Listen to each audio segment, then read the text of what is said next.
நம்ம தோனி விளையாடினா இன்னைக்கு அடிச்சானா அதுதான் மெயின்.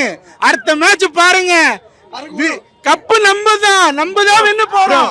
மேட்ச் தோக்குற கண்டிஷன்ல ஒரு நிமிஷம் ப்ரோ, மேட்ச் தோக்குற கண்டிஷன்ல 8th டவுன் வந்து விளையாடுறாரு. ஏன் 10th டவுன் இருக்குது, 4th டவுன் இருக்குது, 3 டவுன் இருக்குது, எல்லாம் வந்து விளையாடி ஜெயிக்க வேண்டியதானே bro? No bro, new generation அப்ப பேட்டிங் வேணா ப்ரோ, அவர் உட்கார்ந்திக்கலாம்ல. யார் வின்னு போறா கப்பு? சிஎஸ்கே தான்.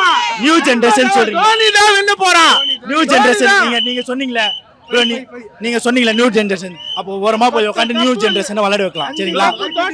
அப்படி மார்க்கெட்டிங் ஃபுல்லா டிக்கெட் விலை தான் ஏறுது ப்ரோ, தோனியை பார்க்கறதுக்கு டிக்கெட் விலை ஏறுது. மேட்ச் வின்னு பண்ணா பெரிய விஷயம் இல்ல. எங்க அக்கா தமிழிசை சொல்லுவாங்கல்ல,